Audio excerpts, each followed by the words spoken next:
Salut tout le monde, profitons d'avoir un peu de temps et Projo High Tech d'avoir du Haut-Baou ici. Pourquoi? Parce que je vais continuer cette série, enfin il était temps. Moi et les marques. On a parlé déjà de Korai, on a parlé de Hama, nous avons parlé de Haut-Baou. Personnellement, j'ai découvert Haut-Baou quelques mois après avoir repris la RC avec Traxxas et le Slash. J'ai trouvé le Haut-Baou Hyper 10 SC. J'ai pas pu résister, je l'avais pris en roller comme il est là, c'est-à-dire sans électronique. Donc tu as un châssis prémonté sans électro. Je l'ai roulé évidemment un peu comme un Slash, mais c'est pas la même chose, c'est un engin qu'un châssis plat alu. Donc la tenue de route est meilleure parce qu'on a plus de poids en bas. À l'époque j'avais le Slash, il n'existait que le Slash avec le châssis haut. On va dire les pneumatiques étaient de même qualité. Par contre, les amortos, rien à voir avec les amortos Traxxas. Tourelle, châssis, tout ça, ça bougeait pas. Transmission, bougeait pas non plus. J'avais cassé quelques portes fusées qui sont sur le rotule. Évidemment aussi quelques triangles, tout comme sur le Slash, parce qu'on y allait fort. Et j'ai fini par mettre dans cet engin pour tester un moteur 4068 2650 kW Castle et 4S. Décollait systématiquement à plus de 90 km/h. Adios. On avait roulé avec des Traxxas Anaconda, enfin on a vraiment tout fait avec.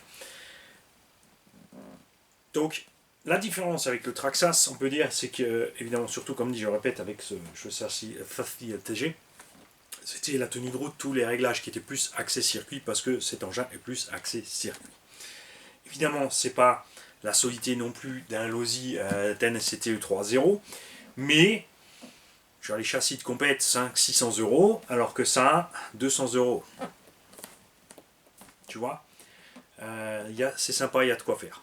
Donc j'ai découvert le Haut-Baou avec ça, avec des roulements de bien meilleure qualité que Traxxas, des amortos de meilleure qualité. Tu avais les tourelles alu, châssis alu qui tenaient très bien, même si j'ai absolument rien contre les tourelles en plastoc bien épaisses qui se déforment et qui peuvent revenir, ça pose pas de problème. L'alu évidemment quand c'est tordu, c'est tordu. J'ai jamais eu spécialement de problème de châssis, j'ai jamais tordu de châssis parce que c'est un engin quand même léger, fini, t'es 2,7 kg à peu près, et on n'est pas non plus allé faire les sauts qu'on faisait avec les MT.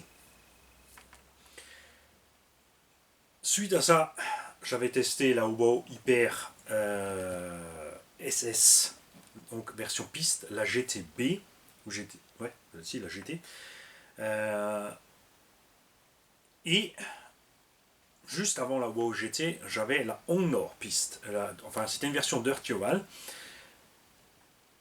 et ce qui explique pourquoi j'étais tellement déçu après d'avoir pris la STR8 Rally qui m'avait coûté 100 euros de plus pour le roller et qui était en un dimanche bien plus usé que les Haut-Baou et les Honor après plusieurs semaines, plusieurs mois même je peux dire. Et j'étais donc convaincu à partir de ce moment-là de la qualité de ces Haut-Baou. J'ai essayé quasi tous leurs modèles, j'ai toujours regretté que l'Hyper ST ST Pro n'existait pas directement déjà équipé en brushless. Le SST est sympa, on s'est bien amusé avec aussi, mais le ST Pro, meilleur garde au sol, plus solide clairement, hein, beaucoup plus solide que le SST. J'avais aussi le Haut-Baou Hyper Star, qui est donc leur buggy qui était le niveau de compétition. L'équivalent en 1/8 Shortcurse, le 8SC, engin qu'on adore toujours. Donc vraiment, jamais eu spécialement de problème de qualité et de matériel avec Haut-Baou. Évidemment aussi, oui, sur le SST, on avait plié des cales, on avait plié des trucs, on déformait le châssis, on avait plié du cardan, mais il faut voir ce qu'on faisait subir aussi à ces engins. Évidemment, c'était quand même un roller de Truggy, un 8ème, dans les, quand il est sorti, les 230-250 euros à peu près. Donc tu pouvais le faire équiper en 6S pour à peu près 450 euros. C'était juste totalement, absolument imbattable. Évidemment, tout ce qui est techno, Serpent, beaucoup plus solide, mais quand tu voyais la différence de prix, je veux dire, 450 équipés et l'autre, tu avais 600-700 euros au châssis à poil. Ça valait le coup quand même toujours de prendre le Haut-Baou, surtout si tu voulais lui faire du mal. sur les autres, ça t'embêtait de leur faire du mal, alors que le Boao un peu moins. Et sont arrivées ensuite les pièces options qui vont bien, le châssis 70-75 T6, les renforts alu, tout ça. Entre temps, par contre, malheureusement, Boao a fait l'inverse des autres. C'est qu'on est parti sur des super bonnes bases depuis 15-20 ans avec eux, et tout d'un coup, là, ces derniers mois, on a une chute nette de la qualité. On a découvert sur les MT des roulements non étanches, des pièces qui manquent sur les montages, des plastiques qui ont un souci de qualité, qui, pas parce que les gens roulent n'importe où, hein, petite parenthèse pour ce professionnel qui a sorti cette connerie, mais je veux dire, pour la même utilisation du même véhicule de la série précédente à ce souci de plastique, tu cassais quand même 3 fois plus vite tes pièces. Je veux dire, atterrissage, contre-appel en virage, tu te retrouvais à l'atterrissage, suspension qui s'écrase avec un triangle qui s'arrachait, alors que sur la vieille série, eh ben, tu tournais des semaines à faire ça sans problème. On ne sait toujours pas à l'heure actuelle si ça a été rectifié, je dois les contacter pour savoir s'ils ont changé le plastique ou je ne sais pas ce qu'ils ont fait, enfin voir justement s'ils auraient pu rectifier le tir. Entre temps, au Boao, par contre, par rapport à d'autres marques, surtout une, a donné la possibilité à ses clients de les contacter directement avec la facture, la preuve d'achat que le véhicule était récent, et ils ont envoyé directement des triangles de remplacement aux utilisateurs. Ce qui a bien marché pour tout le monde, tous ceux qui l'ont testé, c'est de faire bouillir le plastique. Alors oui, c'est un peu dommage, mais parce que tu reçois ton engin, il faut le démonter pour faire bouillir les plastiques. C'est toujours, comme c'est un produit d'entrée de gamme axé pour débutants et machin, tout de suite devoir démonter ta machine pour faire bouillir tes pièces. Voilà. Mais bon, c'est au moins une solution de secours pour l'instant qui améliore un peu la situation. Ça ne la fait pas évoluer à mort non plus. Donc il n'y a pas grand chose à dire sur Boao et moi, parce que content depuis le début. Content depuis le début, vraiment, ça fait. Les années filent tellement vite que ça doit faire. On est quoi? On est en 2021. Et en fait, ça fait 20 ans. Ça fait 20 ans que j'ai découvert Boao et Hongnor aussi. On parlait aussi, on fera un petit post aussi Hongnor, même s'il sera moindre, parce que Hongnor a fait beaucoup moins de modèles. Mais j'ai été vraiment content de tous les modèles Boao que j'ai en main. Et un petit rappel aussi pour ceux qui pensent que des marques comme Boao, Hongnor ou Mingyang sont des sous-marques chinoises, c'est de la merde. Petit rappel à tous ceux-là, surtout les anciens, c'est que votre Pirate M1, qui était une telle super méga qualité d'une grande marque haut de gamme française, était un Boao. Le modèle suivant était un Hongnor et le dernier Pirate LSR est un Mingyang. Voilà, Mingyang qui fabrique aussi Hot Bodies. Mingyang qui est là aussi depuis des décennies, donc utilisez, maintenant que vous avez le net, les photos pour repérer où partout sont les modèles et vous allez voir qu'il y a plein d'engins qui sont rebadgés à toutes les sauces. Hongnor et Boao étaient beaucoup rebadgés chez donc T2M, chez Ofna, chez les Américains, par Yamaha en Allemagne. C'était bien parce que tu avais des engins à prix abordable qui étaient d'une très bonne qualité, sauf chez T2M où c'était toujours beaucoup plus cher que la version originale Boao Hongnor. Petite manchette. Donc moi j'étais très content de découvrir que Boao tout d'un coup était importé sous Boao en France. C'était bien sûr chez Optibolisme à Mulhouse que j'ai acheté, j'ai sauté dessus direct quand je l'ai vu cet engin. Et ouais, il y a eu des évolutions sur... Boao aussi fait ça comme Traxxas, c'est-à-dire qu'ils font des petites évolutions sans te le dire. Ils vont te changer la dureté des ressorts, les pistons pour adapter la dureté de la suspecte. Ils ont modifié les pare-chocs. Il y a 2-3 modifs comme ça qui ont été faites au fur et à mesure du temps, sans rien dire. D'un autre côté, après, il y a des choses principales qui n'évoluent pas trop. Donc sur la base de ces deux-là, 10TT, 10SC, on n'a pas de boîte radio et l'emplacement du Vario est honnêtement étrange. C'est perché en haut milieu, mais c'était conçu à l'époque, genre le brochesse venait à peine d'arriver, donc c'était pensé charbon. Donc c'est vrai que tu as un tout petit Vario de 50 grammes qui est en haut au milieu au-dessus du diff. L'avantage c'est qu'il est protégé de toute projection de la roue par rapport au fait que s'il est monté à l'avant ou à côté batterie ou n'importe. Voilà, Sur les SC, évidemment, il y a un peu plus de place, le TT, il y en a un peu moins. Et ce que j'ai toujours préféré, évidemment, c'est le Hyperstar ou Hyper 9, il existe aussi en électrique. Je parle toujours ici de brushless, hein. Je ne pas ici la version thermique. Et le 8SC, tout ça, c'est l'équilibre des masses et l'implantation des éléments dans ces engins-là. Parce que tu as le cerveau, le vario, le récepteur dans une seule unique boîte, enfin montés ensemble. Tu enlèves 4 vis sur le châssis et 2 prises et tu sors ton électro complet. 2 vis pour ôter le moteur, complet dehors, posé à côté de la machine. Donc tu as tout ça ensemble d'un côté et de l'autre côté la batterie. Le Hyperstar et le Hyper 8 SC sont sortis il y a 13 ou 15 ans quasiment maintenant.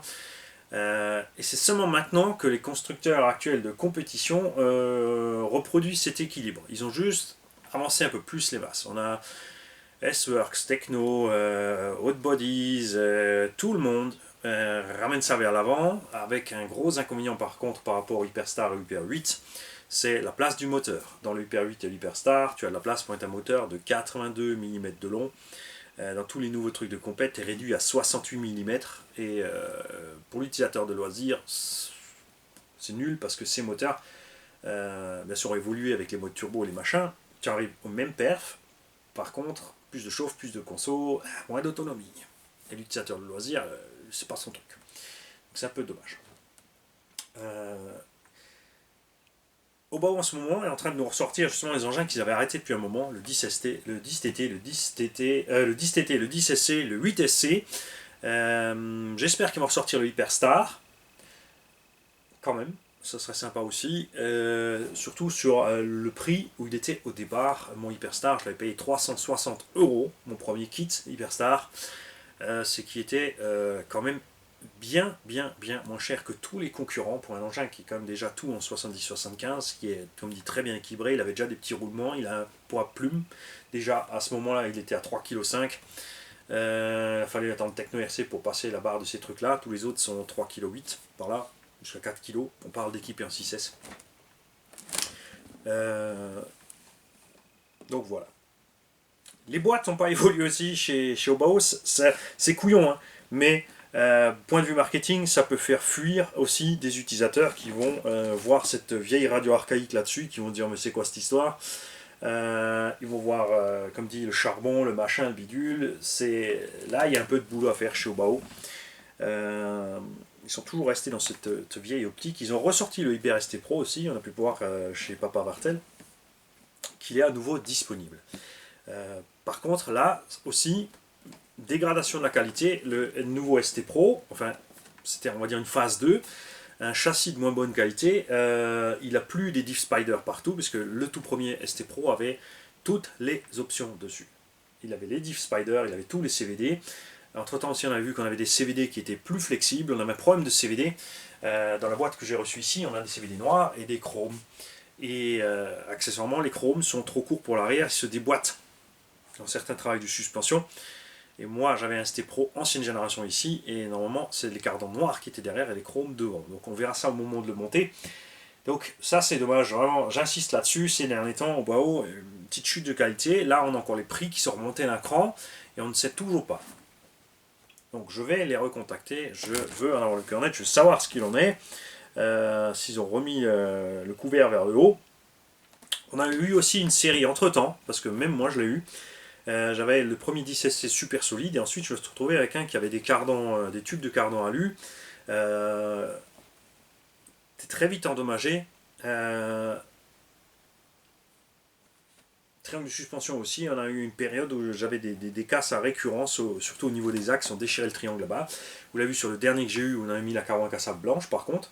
Ça s'est super bien passé, malgré les sauts, les machins, on a une casse sur un crash dans une pièce en ferraille à angle droit. Là, c'est normal que tu déchires un morceau, mais sinon, voilà. Obao ne se place pas dans les engins de bâche, c'est plus de l'engin, comme dit, d'entrée de gamme circuit, évolutif, et largement utilisable aussi en loisir, pour ceux qui ne vont pas comme des gros cochons. Même si moi, perso, le Hyper ST Pro, le Hyper Star et le 8SC, j'avais la première série du 8SC qui avait d'origine encore des portes fusées en alu 70-75 T6, qui n'existent plus à l'heure actuelle. Ça aussi, je vais penser à me prendre des notes hein, pour contacter Obao. Et vous avez vu ce que cet engin, qui était encore le modèle d'il y a 15 ans, a mangé sur les séries de bâches. C'était quand même balai ce qu'on lui a mis dans la tronche. C'est pas pour autant que je vous invite à faire pareil avec vos machines, comme toujours. C'est mon utilisation, c'est moi qui fais ce qu'il veut avec. Je prévois mon budget de réparation avec et mes pièces de rechange. Si tu n'as pas le budget, si tu veux pas casser, tu roules pas comme un nid.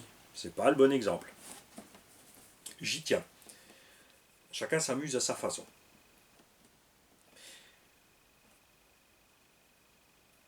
Ces vidéos, comme toujours, sont faites pour partager, donc ça ne veut pas dire que moi j'ai dit ça, que vous devez être du même avis. Tout au contraire, les gens qui ne sont pas d'accord, qui ont eu des expériences négatives, trouvent que telle autre marque, qui sont plus à l'aise avec telle autre marque, sont bien sûr bienvenus pour commenter. N'oubliez pas toujours de donner votre façon de conduite et où vous roulez. Moi, je n'ai pas d'expérience circuit parce que c'est pas mon domaine, donc je ne peux pas comparer l'engin ici par rapport à un engin de compète sur un terrain de circuit. Je peux le comparer à côté dans le bâche. Pour moi, Obao, rapport qualité-prix a toujours collé. La hausse dernièrement de 40-50% de certains produits, de 40 ou 50 euros de certains produits, ça dérange. Et ce qui dérange le plus, c'est la chute de qualité. Ça, c'est un problème, ce problème de plastique, de roulement de moindre qualité, etc. On a des gens sur les hyper-MT qui ont eu des soucis de diff, truc que je ne connaissais pas chez Obao. Depuis toujours que je roule Obao, j'ai cassé un diff de hyper-MT Sport 2 en faisant des wheelies à gogo sur 200 mètres. Poigné dans le coin, donc une vitesse de wheelie de 70 à 80 km/h. Donc je te laisse deviner la vitesse des roulements qui ballonnait à mort et le diff central qui a chauffé, là on l'a fait fondre. Mais vous avez vu, j'ai drifté en GTB, en GTC, en VT, tout ce que tu veux, à gogo. C'est le pire des trucs hein, que tu fais avec des huiles normales pour rouler, d'aller driftouiller à donf. On n'a pas cramé les diffs, on n'a pas fait fondre les boîtiers, les axes n'ont pas tourné à l'intérieur. De plus que Obao a un gros avantage sur certaines autres marques, tu as les spiders qui sont dispo, donc il y a plus de satellites à l'intérieur, ça amène plus de... Il y a moins d'efforts mécaniques dans le diff puisqu'il y a plus de pièces, voilà, il y a un peu plus de pièces à rotation, c'est un peu plus lourd d'un autre côté. Ça amène, en fait, c'est des diffs qui ont besoin d'un peu moins d'entretien que les autres, déjà que les normaux sont bons, en 1/8 surtout, et du coup le spider, voilà, t'es vraiment super tranquille, je veux dire, voilà. On n'a pas attendu Arma et Coralie à faire des boîtiers de diff central à l'U pour avoir des diffs solides au centre. Comme dit, le ST Pro avait déjà le diff Spider, déjà un diff que tu n'arrivais pas à flinguer. Et en plus de ça, Obao fait des options assez sympas que beaucoup d'autres ne font pas. Obao est une seule marque qui te propose d'office des diffs Torsem. Enfin, tu peux avoir en option de diff Torsem. Entre temps, bien sûr, il y a, je crois que c'est X-Ray où tu as la possibilité de le faire en LSD. Il y a l'OSI. Mais chez Obao, le diff Torsem valait à peu près 60-70 euros avant. Non, je sais pas, je n'ai pas regardé les nouveaux prix. Donc c'était beaucoup moins cher qu'un tactile ou autre. Même si le tactile, c'est sûr, c'est un autre monde, c'est d'une qualité, voilà, c'est génial. Mais tu es parti pour 200-300 euros de diff, alors, non, je crois les moins chers, j'avais trouvé 150-180 euros les diff, alors que chez Obao, 60 euros les diff Torsem. Attention, je ne monte pas sur tous les modèles, faites gaffe. C'était sympa. Et toute une série d'élargisseurs. Alors attention, pour les élargisseurs chez Obao, tu trouves déjà, pour savoir, en hexagone pour un 1/8, tu trouves de l'hexa normal, 0 offset. Tu trouves de l'hexa ensuite plus 1, plus 2, plus 4, plus 6, plus 8, plus 10, plus 12. Et des hexas entre 0 et plus 2, tu peux les avoir en pas inversé pour le côté gauche. En 0 et en plus 2 mm, ou même plus 1 je crois, il faudra que je vérifie, mais 0 et plus 2 c'est sûr, tu trouves des hexas en pas inversé pour le côté gauche. Ce que tu ne trouves pas chez d'autres marques, même pas chez les équipementiers.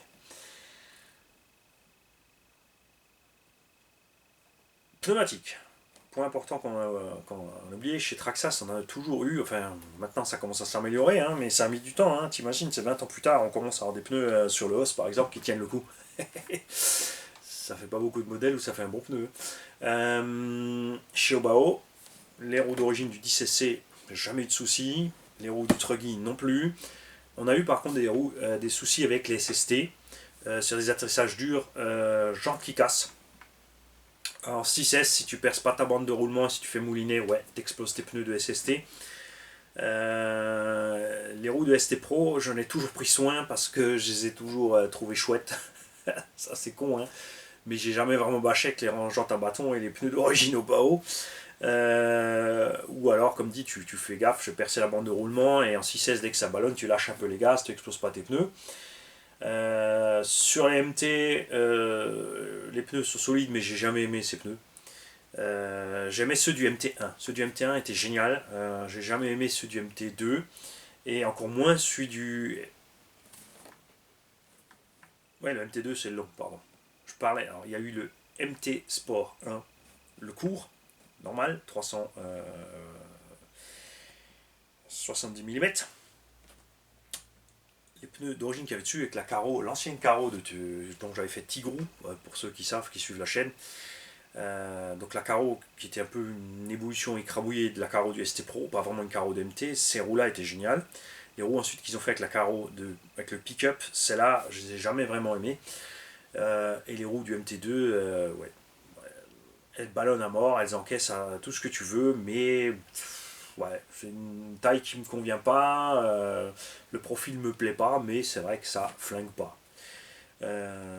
Sur le Hyperstar, qu'est-ce qu'ils m'avaient filé? Ils avaient filé, oui, on avait des jantes à buggy à bâton qui étaient superbes, bien flexibles, avec des pneus à mini Pico, pareil, hein. Bon après c'est du mini Pico, donc tu peux pas l'utiliser partout, parce que comme dit, Obao ne fait pas des engins de bâche, donc il ne se préoccupe pas trop des pneumatiques tout chemin, sauf maintenant sur le SC où ils ont mis des pneumatiques un peu tout chemin, ce qui est très bien vu. Point de vue de l'électronique, Obao a toujours roulé avec Obiwing. Les radios, on a eu plein de choses, mais on avait toujours des radios de bonne qualité avec plein de réglages. Chez Obao, ça c'était sympa. On avait une bizarrerie avec précisément cette radio-là, avec les combos brushless, puisque la radio était équipée d'un fail-safe.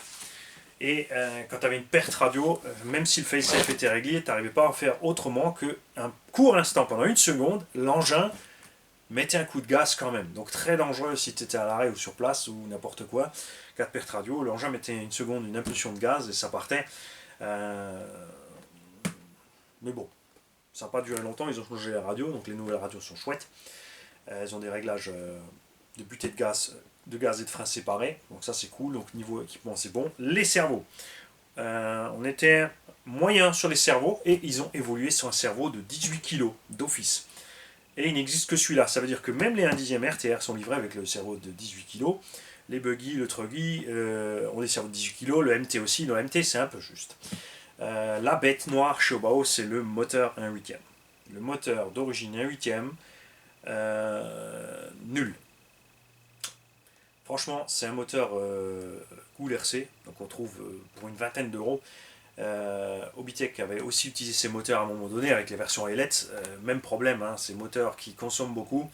Enfin, ils ont un vraiment faible rendement. Tu vois, un Wahoo Hyper VS 104S sorti de la boîte, il roule à 57.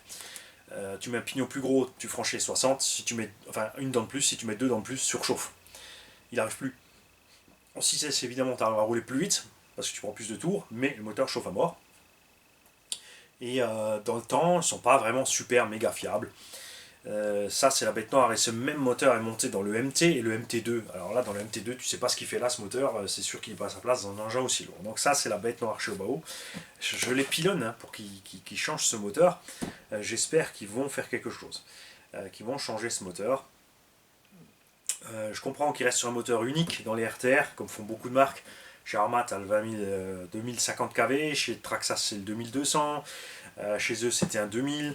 Je trouve qu'un bon compromis serait un Léopard 1800 en 74 mm, qui irait dans toute la gamme, du coup, le 8SC, les buggy, le MT2, etc.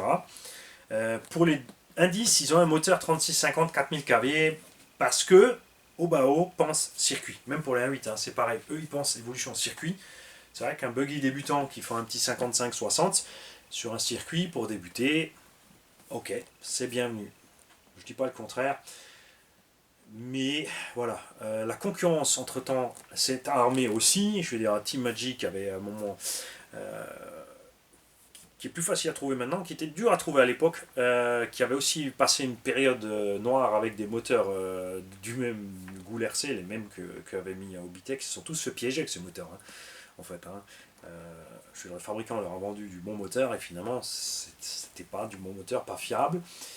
Euh, Comme aussi beaucoup de RTR, Obao s'est retrouvé avec des variateurs Obi-Wan, parce qu'ils sont dégradés pour les RTR, surtout les 4S 100 ampères, avec un bec très vite défaillant. Là, ils se sont tous fait avoir. Hein. Arma, Obao, Obitech, tout le monde, Team Magic s'est fait avoir avec ces varios qui avaient un bug. Et c'est dommage. Donc, tu as surtout Team Magic donc, qui a commencé à aligner les prix Obao, mais avec des performances, des meilleures performances, de la meilleure électronique. Du coup, j'aimerais vraiment bien que maintenant, s'ils ont monté les prix, qu'on se retrouve avec, sur un nouvel fournée, des moteurs de meilleure qualité et plus performants. Ça serait vraiment sympa. Hein. Il y a Arma aussi qui était dans le jeu, mais Arma, à cause de Horizon Zombie, Arma ils sont partis. Hein. Arma n'a plus rien à voir avec Arma. L'esprit Arma, c'était des engins comme Obao, comme Hongnor, comme Team Magic, de l'entrée de gamme, avec des performances correctes, une solidité correcte, ou même un peu plus, pour les gens du loisir. Et Horizon Zombie est en train de tout bousiller. Alors c'est solide, mais les prix et l'électronique, alors que dans le loisir pour laquelle c'est pensé au départ, ces engins-là, on n'en a rien à fiche d'avoir un TSM, un AVC, un truc qu'on peut brancher sur son iPhone, j'en ai rien à fiche de faire des mises à jour, je veux un Vario qui a marche avant, frein, marche arrière, une radio qui a un dual rate pour la direction et pour les gaz, tout ça sans écran, avec des potards et basta. Tu branches, tu roules, le tout avec évidemment de l'électronique le plus étanche possible, et fin de l'histoire. Et là, c'est en train de partir en cacahuète. Horizon est en train de tuer Arma. Les prix sont forcément loin de tous les autres parce que le Typhon à 450 €, le V3 là, dans les 450, c'était génial. Comme, sur toutes les marques ont ce même problème. La méca du buggy et du truggy sont les mêmes. Le truggy est plus lourd, il a des roues plus grosses, surtout quand il le transforme en muggy. Alors là, c'est la cata, des grosses roues bien lourdes. Donc la transmission souffre plus. La transmission, donc, elle est faite, elle encaisse pour le truggy. Donc dans le buggy, avec les roues plus légères, plus petites, avec moins de grip, et le châssis plus court, les buggy s'en sortent toujours mieux. Souvent les gens me demandent, ouais, je prends le Chronos ou je prends euh,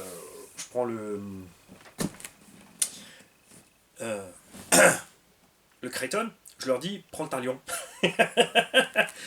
Par contre, en buggy, s'ils me disent, ouais, je prends le buggy Coralie ou je prends le buggy Arma, là, je vais te dire, t'es quasi kiff-kiff. Petit avantage encore plastique sur Arma. Bon, après, comme dit, dispo des pièces, avantage Coralie. Euh,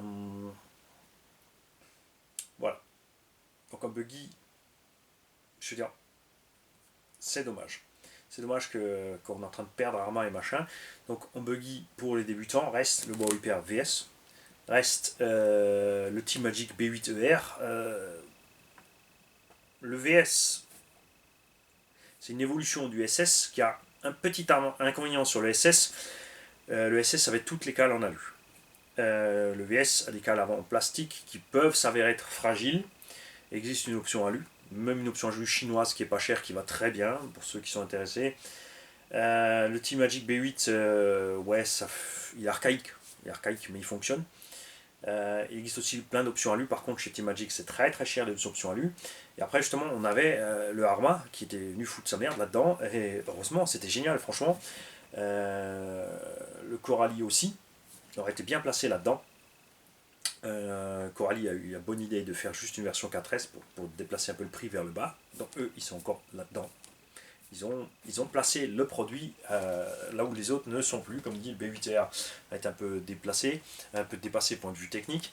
Le VS a le moteur poussif et ses soucis de cale, alors que dans ce tas-là, le Coralie, là, tu vois, il se bat bien. Au niveau tarif aussi, on est bien placé.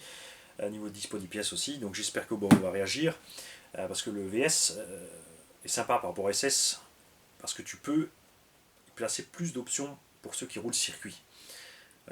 Plus d'options sur les cales de train, les renforts carbone pour les triangles, tout ce genre de choses.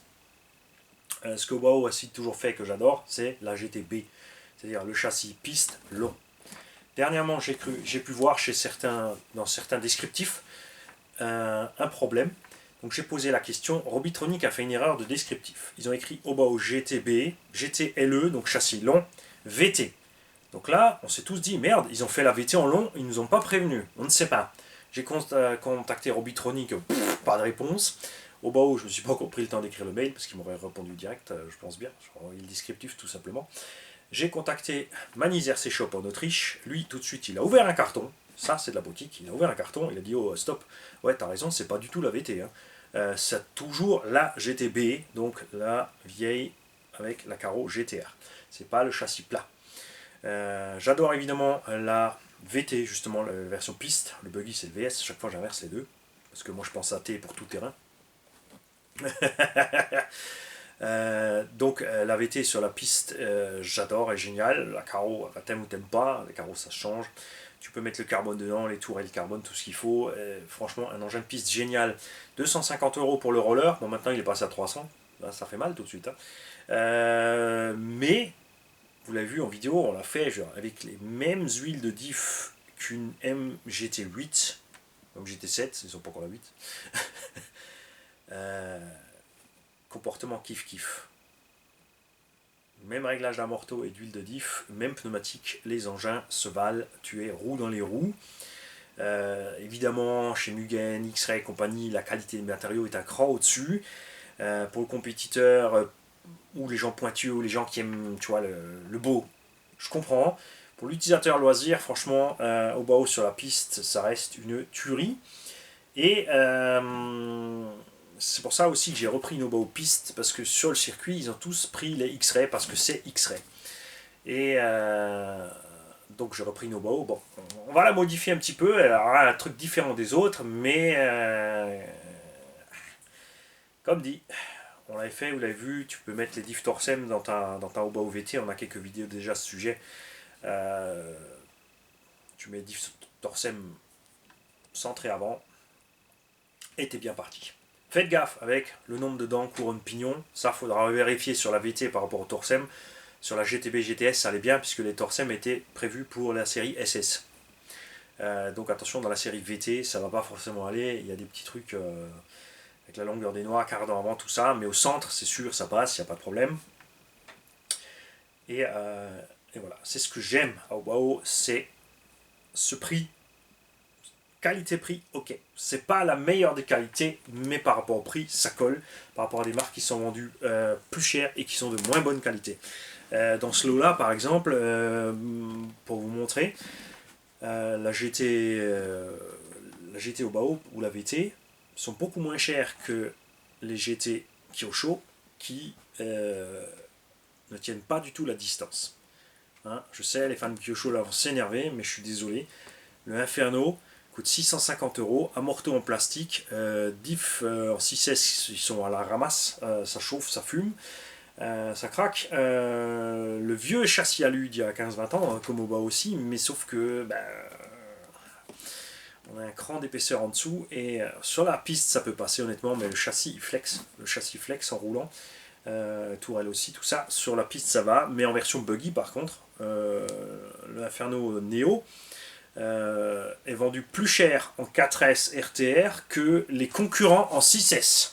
Et pour le prix du Inferno ou du MP9 Evo RTR en 4S, tu peux avoir du Typhon, du Python, du Team Magic 6S, du Obao VS 6S, et qui ont de loin une solidité supérieure à ce Kyosho. Tu vois, c'est là, toujours. Donc, évidemment, toujours, quand vous choisissez un véhicule, je ne vais pas vous le cacher, moi, je choisis d'abord un véhicule parce qu'il me plaît. Ensuite, je regarde un peu le matos, et voilà, c'est 4 Kyosho, justement. Ils ont une super carotte Dodge, mais 650 € pour la qualité fournie, c'est hors de question. Je n'achèterai pas cette caisse, même si elle me plaît. Après, par contre, il y a la Hobo VT, la Caro ne te plaît pas, mais ce qu'il y a dessous, c'est génial, donc bah, là, tu prends la VT. Les goûts, les couleurs, on n'en discute pas, chacun fait ce qu'il a envie. Moi, c'est ma position par rapport à mon expérience avec cette marque. Ce n'est pas une mesure, c'est la façon dont, justement, par rapport à mon utilisation, moi, c'est loisir. Je roule parking avec ces engins, avec ça, je fais du bash léger, pas trop fort. Avec la gamme 8e ST Pro Hyperstar, là, j'y suis allé plus méchamment. Ok, je me suis servi de mon ST Pro comme d'un Savage. Ça se passait très bien. Phénomène aussi, actuellement, je reviens souvent là-dessus, qu'on a de plus en plus ces derniers temps, c'est que nous, on faisait les débiles avec nos machines, on cassait, mais on savait pourquoi on avait fait les débiles. On a plus de gens qui râlent pour la qualité, alors que, bon ben, je veux dire, il y a des pièces qui cassent, qui s'usent, c'est normal. Là où c'est pas normal, c'est quand c'est à outrance. Quand tu prends un véhicule et qu'au bout de 10 runs, tu as les noix complètement tailladées, si c'est un engin pas cher, JLB, Vcar, ZD Racing, ok. Sur des engins plus chers ou de marque, là, ça va pas. Surtout quand les pièces de rechange coûtent cher. Quand les pièces de rechange coûtent pas cher, quelle importance par exemple d'avoir des noix qui se bouffent en 15-20 packs si on te fait un pack de noix pour 20 balles. Au bout de 20 packs, tu changes tes huiles, tu changes tu vois, 20 balles au bout de la révision des 20 ou 25 packs, en 6S. Et tu reçois 20 balles un pack de noix complet, de toutes tes noix, tu changes tes huiles au passage, tu es reparti, ce qui est un entretien raisonnable, c'est cool. Parce qu'il y a quand même des marques qui te préconisent quand même d'ouvrir tes diffs toutes les 10 fois que tu roules. Ça voudrait dire que pour des gens comme nous, en loisir, une sortie. Si tu sors qu'un engin, j'y claque les 10 packs quasiment en un dimanche. Enfin en un week-end. Entre le samedi et le dimanche, j'ai passé mes trucs et je suis reparti pour réviser. Ce qu'on fait honnêtement pas. C'est pour ça que, vous voyez, je roule pas trop Arma. Parce que chez Arma, c'est vrai, vaut mieux le faire. Entre 10 et 20, vaut mieux le faire, franchement. Tu te retrouves très vite avec une patte dedans. C'est pour ça que j'ai roulé longtemps au BAO, parce que au BAO, ben, tu roules, tu fais ta révision. Quand tu as une fois une grosse casse, quand c'est l'heure de faire la révision, à ce moment-là, je changeais mes huiles.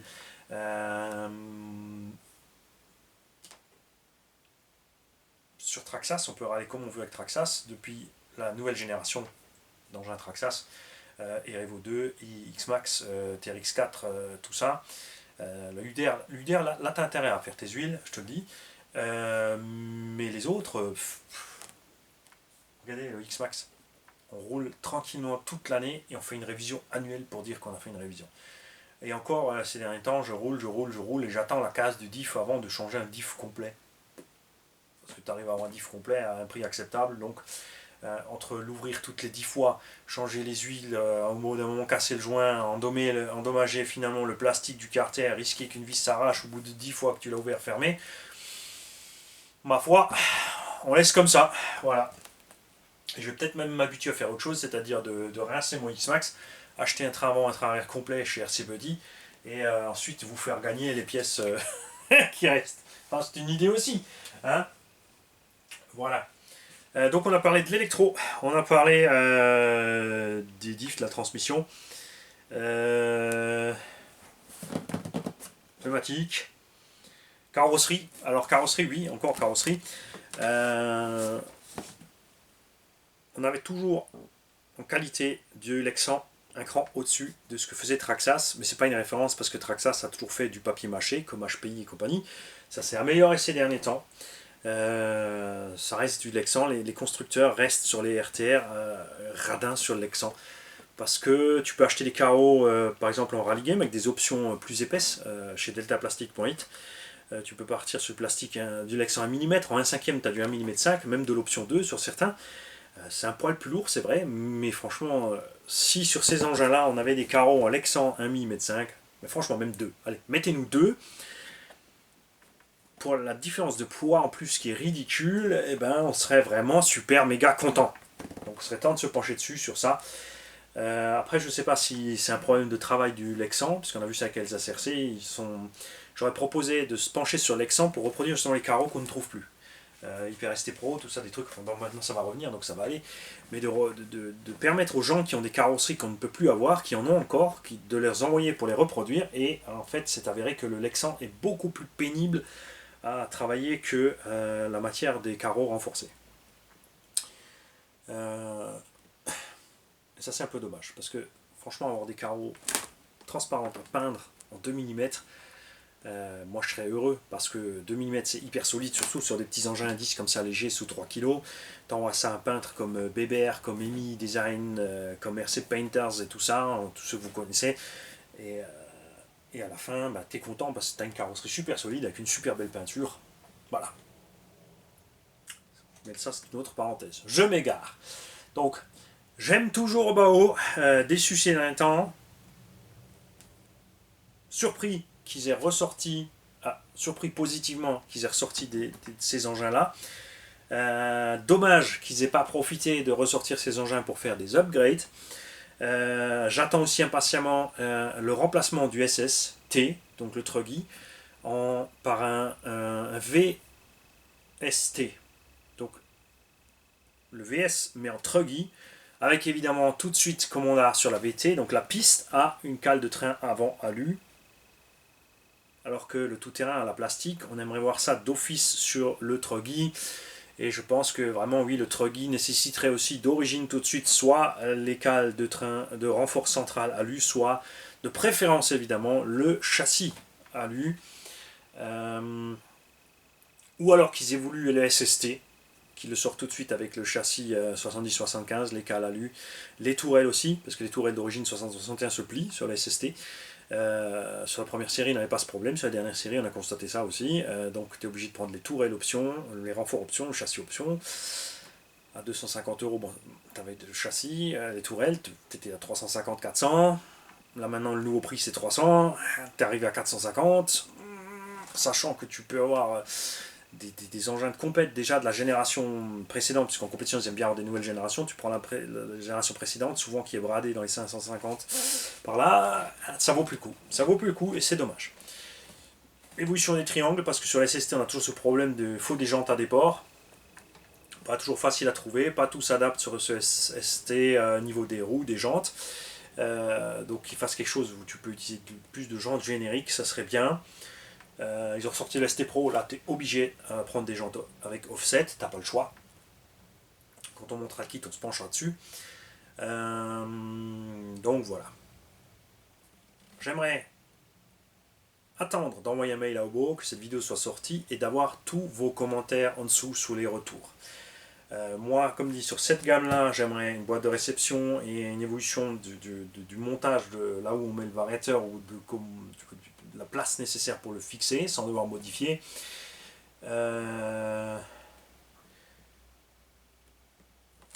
Sur les 1/8, donc sur le buggy, une évolution de la cale de train avant, qu'elle soit livrée d'office avec l'alu. Savoir ce qu'ils ont fait avec ces plastiques, si c'est amélioré. Ne plus voir de roulement pas étanche, pièces qui manquent et tout ça sur les séries de montage courantes. Sur le MT2, d'avoir d'office les diffs avec les pignons métal déjà dedans. Pignon métal, pignon métal.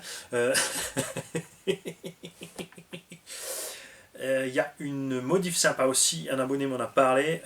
Pour ceux qui ont des problèmes de diff au bas de pignons qui cassent sur le MT, vous pouvez monter, et celui dans les SST, vous pouvez monter les satellites et les pignons HPI. Donc ceux qui savent, qui ont les références, on me les a donnés, mais j'ai oublié où je les ai mis. S'il vous plaît, dans les commentaires, mettez pour les utilisateurs de SST et tout ça qui ont des problèmes de diff, la ref des pignons HPI utilisables. En plus, ils sont pas chers. Ils sont pas plus chers que les origines, mais ils sont plus costauds et ils font forcément moins cher que les pignons métal renforcés au bas.